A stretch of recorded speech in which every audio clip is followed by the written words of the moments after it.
Good morning friends. कैसे हो आप लोग? बढ़िया। ठीक है फ्रेंड्स, आज लेंगे ये वाली वीडियो में हमारा नया चैप्टर ट्रायल बैलेंस। तो फ्रेंड्स, हम जो चैप्टर 1 था हमारा उसमें पढ़ चुके हैं कि जो अकाउंटिंग प्रोसीजर है which is a science which is a art. अब जो हमारी अकाउंटिंग है वो साइंस है, तो उसके भी सर्टन उसके रूल्स एंड रेगुलेशन है, प्रिंसिपल्स है, ट्रेडिशंस है। ठीक है। तो उस जब आप अकाउंटिंग कर रहे हो तो आपको बहुत सारी चीज़ें you are required to as a accountant आपको माइंड में रखनी पड़ती है। फिर तो सीधी बात है, आप जैसे अकाउंट्स को प्रिपेयर करेंगे यानी कम एनी बिजनेस ना are required to prepare their books of accounts. तो जो यूज़ कौन करेगा? तो देर आर मैनी पार्टीज जो उनके अकाउंट्स का यूज़ करेगी, सीधी बात है। तो वो जो अकाउंटिंग है ना वो ट्रू एंड फेयर होनी which is requirement. True and fair ये वाला वर्ड फ्रेंड माइंड में रखना। तो क्योंकि अकाउंट आपके सर्टिफाइड होने चाहिए, तो जो ट्रू एंड फेयर व्यू है ना उसके बारे में हम थोड़ा इन्फॉर्मेशन लेंगे कि है क्या ट्रू एंड फेयर व्यू। यानी जो करेक्ट इन्फॉर्मेशन यानी मैथमेटिकल व्यू पॉइंट से देखें तो जो भी इन्फॉर्मेशन है डेटा प्रोवाइड किया गया as in amount in figure which is correct true होनी चाहिए। एंड अकाउंट जो भी प्रिपेयर किए हुए, ठीक है, on the basis of rules का वायोलेशन नहीं होना चाहिए। जो अकाउंटिंग रूल्स है वो भी अच्छी तरह से फुलफिल होने चाहिए। ठीक है। अब हमें पता ही है कि जो हमारी डबल एंट्री सिस्टम है उसमें मिनिमम 2 इफेक्ट तो जाएगी जाएगी, हाँ, डेबिट क्रेडिट।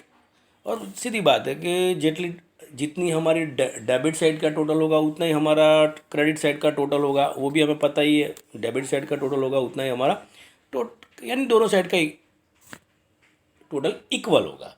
तो वो तो नेसेसरी रिक्वायरमेंट है कि हमारा जो अकाउंटिंग है वो मैथमेटिकली व्यू पॉइंट से हमें करेक्ट इन्फॉर्मेशन प्रोवाइड करनी चाहिए। ठीक है। अब हमें पता ही है कि जो अकाउंटिंग है वो साइंस है, तो देर आर थ्री, अब उसके भी रूल्स है। There are 3 types of books of accounts, बराबर। उसमें भी अकाउंट्स में भी there are 3 types of accounts, personal, real and nominal. अब उसके भी सबके सर्टन रूल्स है तीनों के। ठीक है। तो वो हम रूल्स को हमें फुलफिल करना हमारी रिक्वायरमेंट है। डन। तो वो भी हमें पता चल गया, मैथमेटिकली वो करेक्ट होनी ही चाहिए, वो मैं आई एम रिपीटिंग। अब जो भी ट्रांजेक्शन हम रिकॉर्ड करना स्टार्ट करेंगे बुक्स ऑफ अकाउंट्स में फ्रेंड्स, तो वो सबसे पहले जर्नल, इवन सब्सिडरी बुक्स उसमें ही रिकॉर्ड करेंगे। जो भी ट्रांजेक्शन रिकॉर्ड करना स्टार्ट करेंगे तो हम उसमें ही रिकॉर्ड करेंगे। फिर उसकी पोस्टिंग करेंगे जो हम प्रीवियस चैप्टर में, वैसे यहाँ पे हम तो जर्नल की ही पोस्टिंग सीखे हैं। ठीक है, वही हमने कंप्लीट की हुई है फ्रेंड्स। तो वही हमें ये वाले कोर्स में तो करनी है। ठीक है। फिर उसमें क्या होगा क्या, फिर तो अकाउंट को क्लोज करके उसका बैलेंस निकाला जाएगा। बैलेंस जैसे ही निकाला जाएगा फिर उसको जो जो भी स्टेटमेंट में रिकॉर्ड किया जाएगा which is non trial balance. यानी जब आप पोस्टिंग करोगे जर्नल की और सब्सिडरी बुक की, वैसे सब्सिडरी बुक्स की तो हमने कंप्लीट की हुई नहीं है क्योंकि ये तो वैसे ही आती नहीं है, और ये वाले कोर्स रिडक्शन में वो सब्सिडरी बुक्स की पोस्टिंग है भी नहीं। पर मान लो कि जर्नल की पोस्टिंग कर रहे हो तो आप जैसे ही आप जर्नल की पोस्टिंग कर लो एंड ऑफ द ईयर, यानी ठीक है सब जर्नल रिकॉर्ड हो गए बराबर, उसकी पोस्टिंग भी हो गई, फिर आपको एंड ऑफ द ईयर सबके सब अकाउंट्स जो भी ओपन किए हुए हैं सब क्लोज करने पड़ेंगे, उसके बैलेंस निकालने पड़ेंगे, यानी डेबिट साइड में से क्रेडिट साइड का टोटल माइनस करना पड़ेगा। जैसे ही आपने बैलेंस निकाल लिया उसको बैलेंस को जैसे आप स्टेटमेंट में रखोगे, यानी जो स्टेटमेंट में रखोगे which is known as a trial balance. अब वो मैंने पहले बोला कि मैथमेटिकली वो करेक्ट होनी चाहिए, सीधी बात है ना। तो विच इज़ द रिक्वायरमेंट। अब what is trial balance? Trial balance है क्या फिर? तो ये अकाउंट नहीं है, ये स्टेटमेंट है। पहले तो ये अकाउंट नहीं है, ये स्टेटमेंट है। Trial balance is a statement. क्या शो करता है, तो जो भी हमने बुक लेजर में हमने जितने भी बुक्स ऑफ अकाउंट्स यानी जितने भी अकाउंट्स ओपन किए हुए हैं उसकी डेबिट या क्रेडिट जो भी बैलेंस निकल रहा है वो मैथमेटिकली करेक्ट है कि नहीं, बराबर वो ही शो करता है वहाँ पे। सीधी बात है कि डेबिट साइड और जो भी ट्रायल बैलेंस बनाओगे आप इकट्ठे सबके सब अकाउंट्स के बैलेंस निकाल के, तो उसके डेबिट साइड और क्रेडिट साइड का टोटल इक्वल होना चाहिए, तभी हमें पता चलेगा कि हमारी ट्रायल बैलेंस मैथमेटिकली करेक्ट है, मैथमेटिकली। ठीक है, अब यहाँ पे लेते हैं हम characteristics of trial balance. Characteristics क्या है, तो सबसे पहला एक कि स्टेटमेंट है, तो वो तो हमें पता ही है कि स्टेटमेंट फॉर्म में होता है trial balance which is not a account. फिर स्पेसिफाइड पीरियड, यानी जो भी ट्रायल बैलेंस बनाया जाएगा उसका पीरियड स्पेसिफाइड होता है। जनरली ट्रायल बैलेंस 1 ईयर के लिए बनाया जाता है, पर आप 12 मंथ से कम पीरियड का भी ट्रायल बैलेंस बनाना चाहो यानी तो भी बिजनेस में बनाया जा सकता है, वो ऐसा नहीं है, पर जनरली 12 मंथ का ट्रायल बैलेंस होता है। थर्ड वन इज जो हमारी मैथमेटिकली एक्यूरेसी ऑफ अकाउंट्स, वो भी सीधी बात है कि आप जो भी लेजर में जितने भी अकाउंट्स है उसकी डेबिट या क्रेडिट बैलेंस तो यहाँ पे आप शो करोगे, तो फिर तो जो भी है जितने भी दोनों बैलेंसेस है उसकी आप करेक्टनेस वो हमें यानी ट्रू एंड फेयर होने चाहिए वहाँ पे, जो भी यानी एक्यूरेसी होनी चाहिए बोथ द बैलेंसेस की। ठीक है, पहले वो डिटरमाइन होगी।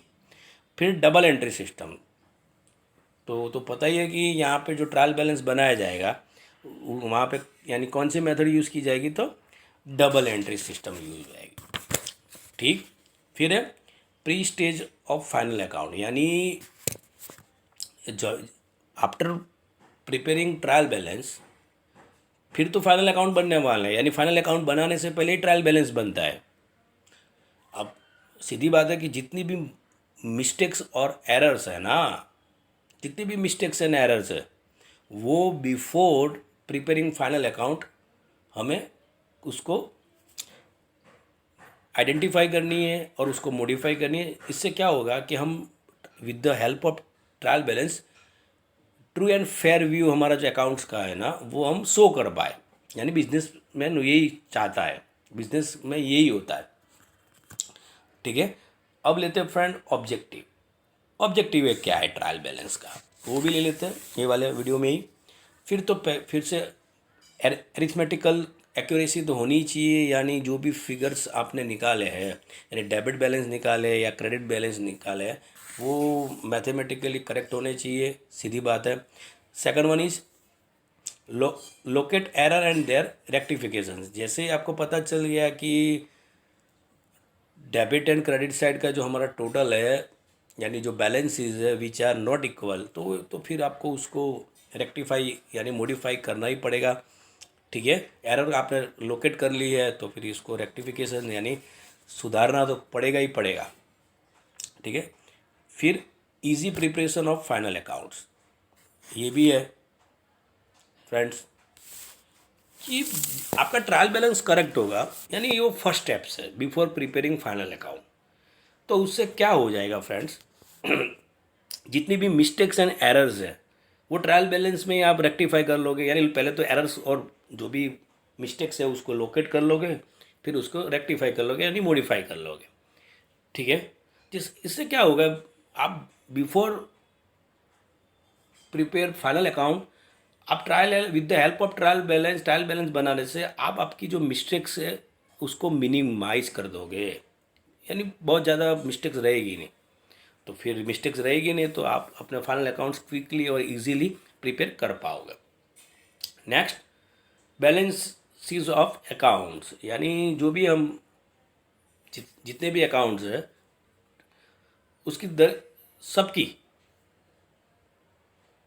सबकी जितने भी हाँ दोनों सेट टोटल इक्वल हो जाएगा तो बैलेंस निकलेगा ही नहीं, पर जितने डेबिट बैलेंस निकले या क्रेडिट बैलेंस निकले वो आप ट्रायल बैलेंस में आपको शो करना ही पड़ेगा, यानी वहाँ पे हमें डिस्क्लोज करना ही पड़ेगा। That is why trial balance is a vital role, यानी सिग्निफिकेंट कंपोनेंट है हमारे अकाउंटिंग सिस्टम का ट्रायल बैलेंस। और फिर से दोनों साइड का डेबिट या क्रेडिट साइड का टोटल इक्वल होता है, तो फिर तो मैथमेटिकली वो तो करेक्ट हो गया। फिर हमें वही अकाउंटिंग जो भी मिस्टेक्स है वही फाइंड आउट करनी रिक्वायर्ड टू ट्रेस। ठीक है। अब कैसे बनाया जाता है ट्रायल बैलेंस, तो उसमें टोटल मेथड है, वो तो हम जैसे उसको देख के ही पता चल जाएगा। ठीक है, पहले वाली। तो फ्रेंड ये वाले वीडियो में इतना ही, सीधा अब तो प्रैक्टिकल अप्रोच ही है। ठीक है, तो हैव अ गुड डे।